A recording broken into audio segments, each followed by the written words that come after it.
On the night of my 20th birthday gala, my childhood friend Chase dropped to one knee and raised a 3-carat solitaire. "Luna, marry me." Tears blurred my vision as I nodded.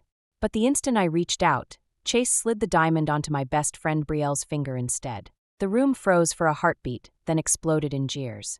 Chase smirked. "Just a joke. You weren't actually taking it seriously, were you, Luna?" I smiled without answering and looked just past his shoulder. "Julian, I called it. Chase would propose tonight. Time to pay up. We're getting our license tomorrow." Before we continue, subscribe and tell us where you're listening. The private dining room fell tomb quiet. Then the laughter erupted again. When I pressed my lips tight, Chase offered a helpful save. "Come on, guys, it's still my childhood sweetheart's party. Let's give her some face." Julian's eyes locked on mine. "If we're filing papers, you're moving in with me tonight." We stared at each other for a second.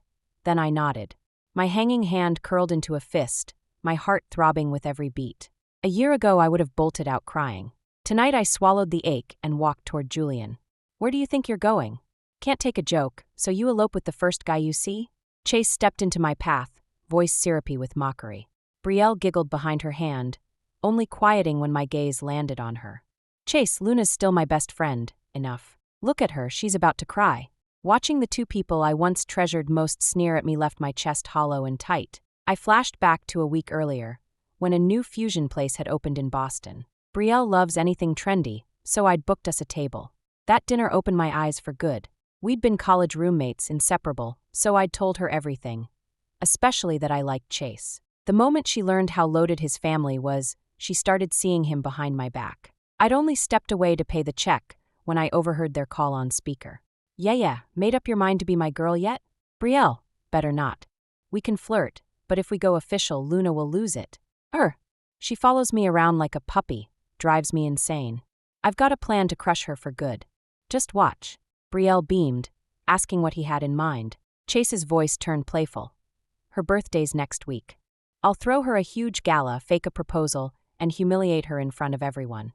She'll be too mortified to keep chasing me." When he finished, Brielle's eyes were crescent moons. Hidden in the shadows, I felt a chill crawl over my skin. My heart felt clamped. Each thud ached through my shaking body. After that night, I replayed every memory. What had I done wrong? Why would the two I loved most wound me like this? Outsiders only knew I adored Chase and that we'd grown up together. They didn't know we were promised to each other before birth. From toddler days until college, he'd chased me, begging for the official title. Because he felt like family, I kept him in the big brother box. But as we grew older, his devotion wore me down and my feelings shifted. The minute I agreed to date him, Chase flipped. He told me school should come first. From then on, I became the chaser. And he changed, his eyes held zero warmth. I never learned why. I figured if I was a burden, I'd simply step back. Yet every time I tried, Chase invented new ways to taunt me. I assumed he couldn't stomach losing after chasing so long. My quick surrender bruised his ego. He needed proof I was still hooked. "Luna, put on a real sobfest for us. Cry and I'll pretend you never said that. Then you can leave." Chase's voice yanked me back to the present. Meeting his ever-deepening cruelty, I stared cold and flat.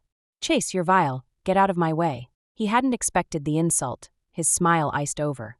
I shoved past, grabbed Julian's hand, and headed for the door. Chase froze, then shouted as we reached the threshold. "Luna, have you no pride? You think a fake marriage will blackmail me into wanting you?" I barked a laugh. "Fake? Think whatever you like." His mouth thinned. "Enough, Luna. It was just a dumb bet. No need to degrade yourself with some sham wedding." I frowned slightly. Certain he'd rattled me, he sneered. "Truth is, I don't love you. Once your little wager's over, you'll crawl back. Don't expect me to be gracious." That last shred of love I still nursed evaporated. Real or not, time will tell. I led Julian out. Chase tried to follow, but Brielle looped her arm through his. "Chase, since Luna's found herself a fiancé, I'll be your girlfriend."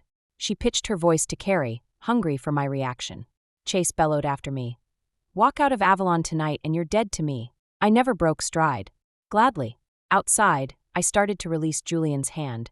He pulled me into his chest instead. "Luna, planning to dump me now that the stunt's over?" His lowered eyes flashed irritation. I bit my lip, then hooked a hand behind his neck. "Not dumping anyone." A brow lifted. "Then pack your things, you're coming home with me." I stayed silent.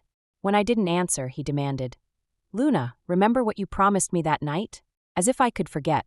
After discovering the bet, I still caved and texted him. He acted as if nothing were wrong and claimed he'd planned the perfect birthday bash. Even knowing it would be a circus, I wanted one last try. 3 nights before the gala, I asked him to meet and talk. The second I suggested canceling, his face went arctic. "Luna, do you have any idea how much work I've poured into this?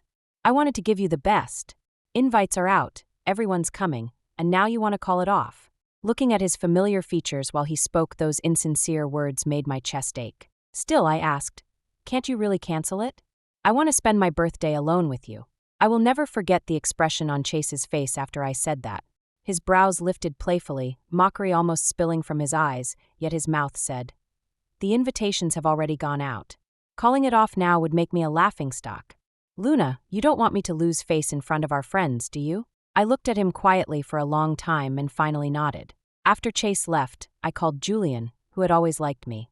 When I had told him everything, I added, "Once the birthday gala is over, let's go get our license. I'm exhausted. I want a steady life." Julian was silent for a long while. Thinking I had been too abrupt, I was surprised when he answered with utter seriousness. "Agreed, and you'd better not back out, Luna. If you do, I'll drag you to City Hall if I have to tie you up." Remembering that, I sighed helplessly and gave a small nod. Julian's face lit up. He took my hand and started walking toward my building. Back then, to be closer to Chase, I'd rented a unit in his Commonwealth complex. The moment we stepped through the front gate, we ran into Chase leading Brielle out. As we brushed past, Chase suddenly caught my arm. "Luna, what's this? Tired of being the good girl? You're actually bringing a man home." Before I could answer, Julian brushed his hand away and tugged me against him.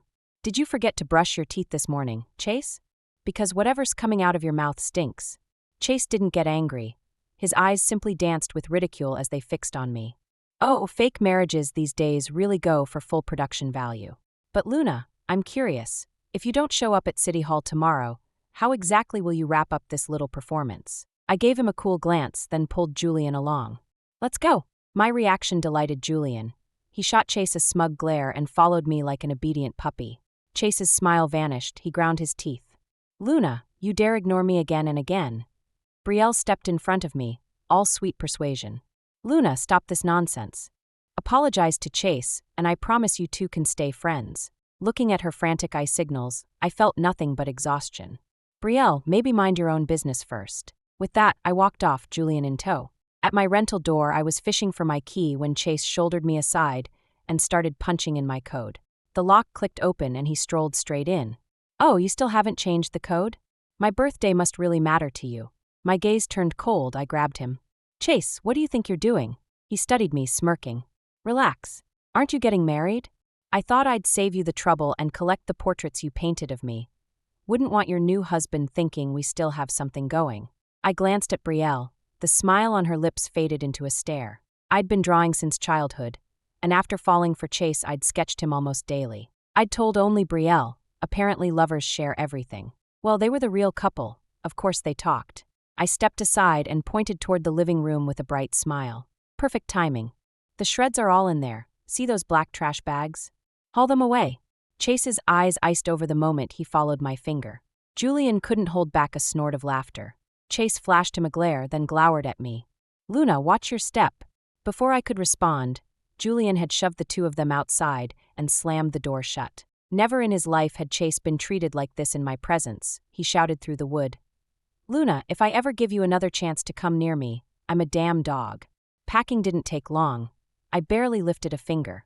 In no time, my luggage and I were installed in Julian's Beacon Hill mansion. Watching his ear-to-ear grin stirred something new inside me. That night, I took the master bedroom. He slept across the hall. At dawn, he hauled me out of bed and straight to City Hall. Before my brain rebooted, the marriage certificate was in my hand.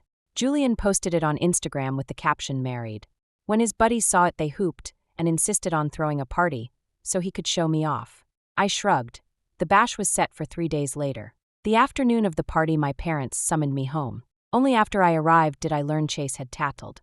They rained insults on me until I produced the license. After making discreet inquiries about Julian's character, they finally exhaled. "Since you're married, make it work, and bring Julian home sometime." Leaving the house, I felt suffocated.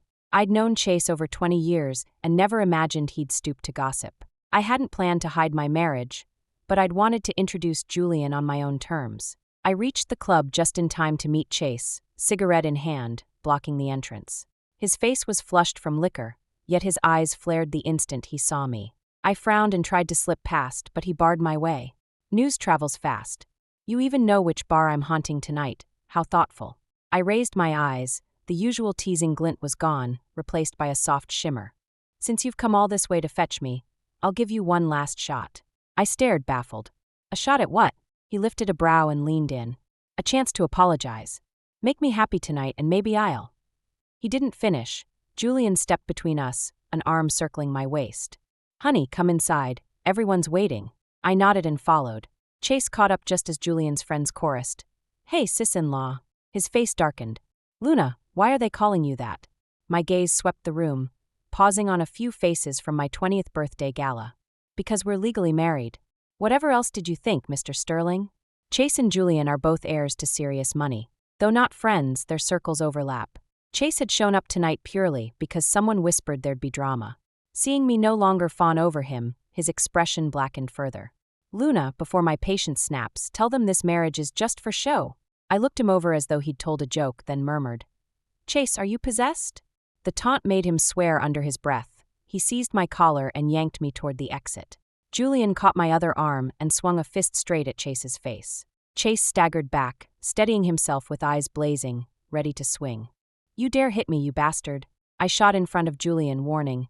Try hurting him and see what happens. I don't mind telling my father to pull Sterling Industries funding. The moment the words left my mouth, I took Julian's hand and marched to the underground garage. The engine had barely turned over when Chase sprinted after us. I told Julian to floor it, but instead of backing off, Chase stepped into the headlights. The car screeched to a stop, shock flipped into fury. I flung the door open and slapped him so hard my palm stung. If you're trying to die, don't do it across my hood. Chase tilted his head, tongue probing the red welt, then gave a low laugh. Luna, you really are something. To make me believe you, you stage a fake marriage and threaten the Sterlings. Did you forget we grew up together? Our families are the closest thing to each other you'll ever find. Staring at the boy I'd loved for years, listening to his shameless drivel, I felt physically sick. Only now did I realize how revolting the word childhood sweetheart sounded when applied to us. Impatient, I snapped. You're clinging to me because you can't stand losing your little fan club, right? Spare me the closest family garbage. You make me nauseous. I shoved him away from the fender, climbed back in, and slammed the door. As we pulled off, Chase shouted after us. Remember tonight, Luna. Don't come crawling back. That evening I took Julian home. When my parents saw him, the relief on their faces was obvious. They circled him with 100 questions until I escaped upstairs. I hadn't lived at home in ages. Every shelf still held little gifts Chase had given me. I grabbed an extra-large trash bag and swept the lot inside, checking twice so nothing was left, then hauled it downstairs. After a quick goodbye, I walked the few yards to the Beacon Hill mansion next door. The Sterlings. Once I'd treasured being his neighbor. Now the proximity disgusted me. I was ready to beg my parents to sell and move tomorrow. At the wrought iron gate I hesitated. Ring the bell or just dump the bag in the trash. Just then Mrs. Davis, their housekeeper, came out with a market basket. Relieved, I thrust the sack at her and asked her to return the contents to Chase, then hurried home. We ate dinner with my parents, and they didn't let us leave until almost 10. Chase rang at midnight. I declined and blocked the number. The next afternoon, I went to the art studio to pack. No way was I staying on a street dominated by Sterling Industries. Chase walked in as though he owned the place. My face iced over. Leave. You're not welcome. Unbothered, he flipped through my canvases. I set my easel down and shoved him toward the door. He didn't budge. Instead, he caught my wrist. Luna, if you want to cut ties, at least hand the stuff back yourself. Don't worry, my Brielle won't freak out like you would. Hearing my childhood nickname mixed with a dig at Brielle made my stomach lurch. I jerked free. We have nothing left to say. Get out. Chase's eyes had been amused, but when he saw the stacked boxes, his smile vanished. Luna, what are you doing? Right then Julian pushed through the door. What's it look like, Avery? Moving. Blind as well as heartless. The air crackled. I slipped my arm through Julian's. Let's go, husband. Movers can handle the rest. Outside, Julian's grin refused to quit. I rolled my eyes. Mr. Hawthorne, if you keep smiling like that, I'll think you're possessed. His eyes sparkled. I'm happy, Luna. Happy about what? He cupped my cheeks, love practically dripping from his gaze. I looked away, embarrassed, and he answered. happy that Mrs. Hawthorne just called me husband. My brain exploded in fireworks. Heat rushed to my face. I knew he liked me, and yes, we'd signed the papers, but outright flirtation was new. My fluster only widened his grin. He drove us back to the townhouse still beaming, and the good mood was contagious. After lunch, I dozed on the balcony lounger. Julian scooped me up and carried me to the master bedroom, laid me gently on the bed, then stretched out beside me. As he reached to pull me close, I murmured, "I'm not asleep yet, Mr. Hawthorne." His hand froze. He gave me puppy eyes. "Luna, we're married." I laughed and burrowed into his chest. He recovered instantly, arms locking tight. Curled against him, sleep eluded me. "Why do you like me?" His chin grazed my hair. Love at first sight. Who could resist a gorgeous, straight-A angel who feeds stray dogs? I blinked. "You knew me in college?" "Wife, we were not only at Davenport together, we graduated the same year." I gaped. He added sourly, "Too bad my wife only had eyes for that jerk back then." Touched beyond words, I rolled up and kissed the jealous man. Sun slanted through the windows. The bedroom felt dreamy and dangerously intimate. When I woke, dusk had fallen and the bed was empty. My muscles protested as I swung my legs over the side, and the moment my feet touched the floor, I yelped and tumbled. Julian, on a call in the hallway, rushed in and lifted me. "You okay?" I tried to cover myself, face scarlet. He chuckled. "Nothing I haven't already seen, legal wife." I smacked his shoulder. "Put me down and shut up." Before he could, frantic voices spilled from his phone. "Chase, you punched a glass wall. Are you insane? Pressure, get a tourniquet. We need Mass General, now." I looked from the phone to Julian. He hadn't spoken when a roar erupted. "Julian, touch my woman and I'll end you." I frowned. "Chase, have you lost your mind?" The line went dead silent the second he heard my voice. I picked up my phone, ready to hang up, when Chase rasped, "Luna, come out and see me. I'll give you the ending you want." Julian frowned, snatched the phone, and snapped, "Chase, keep dreaming," then killed the call and tossed the handset aside. I lay on my side under the quilt and stared at him, silently demanding an explanation. He scooped me up, blanket and all, and muttered, "Joey asked me out for drinks." If I'd known Chase would be there, I'd never have answered the call. Joey is Julian's closest buddy. He'd missed the party a few days ago because of a business trip, so he had no idea what had happened. The moment he got back, he organized a get-together, and the gang dragged Chase along. I don't believe for a second that Chase didn't know Joey and Julian are tight. Showing up anyway, what was he plotting? The man must be sick in the head. Because of Chase, the evening broke up early. Julian invited Joey back to the house. I started to cook, but Julian, feeling sorry that I'd exhausted myself that afternoon, insisted we order in instead. I curled on the couch watching TV while the two of them drank and picked at takeout beside me. My phone kept vibrating on the coffee table. Without looking, Julian handed it over. An unknown number had sent 2 shockingly intimate photos. The crucial bits were blurred, but the faces, those I'd recognize, even reduced to ash. I deleted the disgusting shots, and another text slid in. "Luna, don't get cocky. So what if you trailed after Chase for years? He's still mine now." I borrowed Julian's phone, downloaded from his group chat the picture of Chase's injury that his friends had posted, forwarded it to myself, and then sent it on to Brielle. I added a deliberate taunt. "So what? Your man is still going crazy over me." The phone rang the next second. I cut it off, blocked the number, and grinned. "Die of anger, why don't you?" When I turned my head, Julian was glowering. My heart gave a flutter. I hurried over and kissed him. I was just needling her, nothing more, I swear. His expression finally cleared. He pulled me down to sit with them. While the 3 of us were chatting comfortably, my phone buzzed again. Another unknown sender. I opened the MMS, a bloody, mangled hand. "Luna, I'm hurt. Can you come to the hospital and see me?" I rolled my eyes and typed back. "Text me for your funeral. I'll definitely attend." Homecoming weekend at Davenport was 3 days away. As distinguished alumni, both Julian and I had been invited. Figuring we still had time, I took him to my favorite atelier to have a couple of suits made. When Julian heard, he hauled me out of bed at dawn. I yawned nonstop in the passenger seat, vowing to set some ground rules when we got home. If he keeps refusing to pace himself, we'll both die young. At the studio, the owner, Chien-Won, greeted me with an enthusiastic hug. Then she spotted Julian smiling behind me and let go, startled. "And this is?" I slipped my arm through his. "My husband, Julian." Her eyes went round, flitting from him to me. She wanted to ask more but swallowed the questions. After she measured him, she handed him a lookbook. Then she tugged me aside and whispered, "Lanyue, you got married?" Then what about Chase? I pressed a finger to her lips before she finished, glanced at Julian flipping through fabrics, and murmured, "Don't mention him. My husband's the jealous type." Qianwen stifled a laugh. Julian looked back. "Luna, what are you two plotting?" "I was just telling her we're a perfect match," she replied. "No wonder her studio makes money. The woman can talk."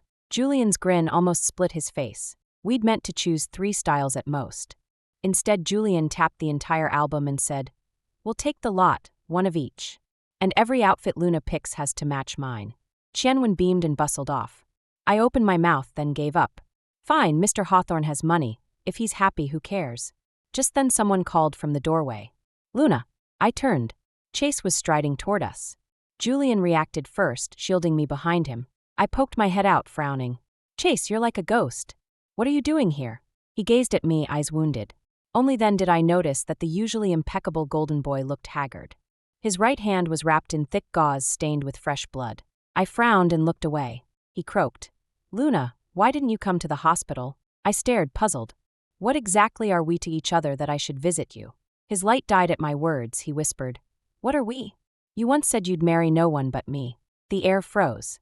Julian's temper hovered at flashpoint. I quickly tugged Julian toward the fitting room, coaxing, "Sweetheart, let's see if there are more swatches." Chase started to follow, but Qianwen stepped in, holding a new suit.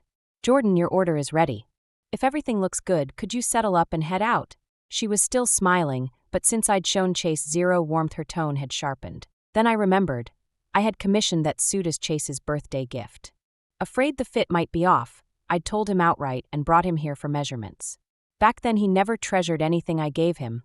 I never expected him to collect it now. Julian pressed his lips together and walked off with me. Just as I led him into the lounge, Chase pulled another stunt. "Luna, you ordered this suit for me. Come watch me try it on." Bang! Julian's fist left a fist-sized dent in the doorframe. My heart plunged. The old reckless Chase would have swung back. Instead, he took 2 hits without a sound, clutching the suit, his eyes fixed on me, full of sorrow. He didn't speak again, not even when I pulled Julian out of the studio. He only held the suit tighter. For days, Julian stayed home with me, skipping work. I knew he was in a foul mood and said nothing. On homecoming morning, I knotted his tie and coaxed him until, finally, we set off. The ceremonies passed without incident. Only afterward did he let me wander the campus while he went to reminisce with the dean. I had just reached the fountain when I ran into Chase. I turned to leave, but Chase blocked me with lightning reflexes. I stepped back to put space between us and frowned slightly. "Jordan, what do you want?" Chase's eyes reddened instantly, and he spoke like a scolded puppy. "Luna, do you have to speak to me with thorns now?" I gave him one look, then looked away in exhaustion. "Chase, what is there left for us to say?" "Plenty." His voice cracked. He closed the distance. "Luna, I regret it. I was too late to understand my own heart. Give me one more chance, okay?" My back was already against the fountain's rim. I threw out a hand to stop him from coming closer. Either he didn't see or he didn't care. He kept advancing. Just as I squeaked and started to tip backward, he yanked me forward. Before my heart could settle, he pulled me straight into his chest. He locked an arm around my waist, eyes unblinking, a faint gleam swimming in them. "Luna, you've known Julian only a handful of days. How could there be real feelings? We grew up together. The one in your heart has to be me. Just give me one more chance, please." He leaned in. I struggled and got nowhere. Fury flared. I cracked a slap across his face. While he was still dazed, I shoved free and retreated to safe ground. The hope in Chase's gaze died out. In a hoarse whisper, he asked, "Luna, you're really going to hurt me this badly for a man you barely know?" I stared at him and suddenly laughed. "Chase, you said it yourself. I've only known Julian a few days. In those few days, he's cradled me like something precious, filled me with security. You, my childhood sweetheart, kept me as a backup plan. Tell me, if you were me, what would you choose?" After that, Chase couldn't look me in the eye. He squeezed his lids shut, tears slipped silently down. I spun away, but he caught the hem of my coat. My patience was nearly gone. I snapped, "Chase, let go." He didn't. He was shaking so hard I could feel it without turning around. "Luna, I know I was wrong. I shouldn't have made that bet with Brielle, shouldn't have toyed with your heart. I'm trash. I'm begging you, please forgive me this once." I've known Chase more than 20 years. I had never seen him this wretched. I wondered, if on the night of the bet he had pleaded like this, would the ending have changed? But spilled water can't be scooped back. We were fated to end up strangers. Chase, if you still have a shred of dignity, stop hounding me. I'm not interested in garbage that's been soiled. I'm not dirty, Luna, he protested desperately. I let out a cold laugh. Brielle texted me your nudes. Want me to scroll through and show you? Chase fell completely silent. Julian was striding toward us at top speed. I wrenched free and warned, Chase, if you value your life, stop stalking me. When my husband really loses his temper, even I can't restrain him. I said it for effect. We live under the rule of law. I'd never let Julian cross any line. While Chase was distracted, staring at Julian, I shoved him hard into the fountain. Seeing him soaked like a drowned rat, I couldn't help bursting into laughter. Julian reached me gasping for breath, proof of how frantic he'd been. I thought he'd scold me or go after Chase. Instead, he gripped my shoulders and inspected me front, back, left, right, top to bottom. Only when he was sure I was unhurt did he look at me with wet eyes. Honey, your phone kept going straight to voicemail. Someone said you'd left with Chase. You have no idea how scared I was. Looking at this big, anxious man, my heart softened. I rose on my toes and brushed a kiss across his lips. While he was still startled, I slid my arms around his waist and burrowed into him. I'm fine, darling. Let's go home. Because Chase wouldn't let go, Julian simply dumped every last company matter onto his father. He swept me off on a round-the-world trip that doubled as our honeymoon. Before we left, both sets of parents met to plan a lavish wedding for us. But one thought of all the pomp and etiquette made us decline in unison. In the end, we invited only close friends and family to a relaxed dinner. While we traveled to block any new numbers Chase might use, I handed my phone to Julian for safekeeping. He was delighted. Every day he wore a grin brighter than the last. Gradually, I realized I was falling in love with him. I felt ashamed. I'd truly believed that after leaping out of Chase's inferno, I might never love again. But I'd forgotten. Real hearts trade real hearts. When we returned to Boston 3 months later, the city was already cooling under the first snowfall. Tianwen heard I was back and invited me for afternoon tea. Mid-gossip, she giggled. Luna, gone 3 months and no honeymoon baby? I'd barely said no when nausea slammed me. A quick check at Mass confirmed it. I was pregnant. Clutching the positive pregnancy test slip, I walked out and spotted a figure in the hospital garden who looked like Chase. But this man was missing a leg. He sat in a wheelchair. Tianwen leaned in, crazy running into Chase. The night you left, he tore off to the airport like a lunatic, collided head-on with a semi. ICU for weeks, and they had to amputate. My brows drew together, but no waves stirred inside me. Tianwen went on. Doctors said waking up was almost impossible. The Sterlings have just that one son. His parents wept their hearts out, praying to every deity. Someone suggested a wedding of luck. That woman pushing him is his bride. Rumor is her dowry hit 8 figures. Only then did I recognize the woman was Brielle. She saw me too and wheeled Chase away at top speed. Frowning, I said. Chase looks dazed. Yeah, prolonged coma fried his brain. Permanent neural damage. Count it a blessing he's not paralyzed or disfigured. Watching Brielle's back, I sighed. A girl with top grades and looks but crooked morals. She sold her life for cash. At home I told Julian about the baby. He jumped around like a 3-year-old, hugging me and refusing to let go. When he finally calmed, I mentioned seeing Chase at the hospital. Julian wasn't surprised. He filled in still more details. At the end he added carefully, Luna, right after the crash he dialed you once, said he wanted to see you last time. He left the question hanging, watching me uneasily. I only smiled and wrapped him in a hug. Resting against his shoulder, I whispered, Darling, you and the baby are everything to me now. His eyes sparkled, and my whole sky brightened with them. Ahead of us, stretch roads walked together. With him, with our child, I will never be alone again. Thanks for listening to today's story. If you liked it, please give it a thumbs up and share with friends. We'd love to hear your thoughts in the comments, so don't be shy.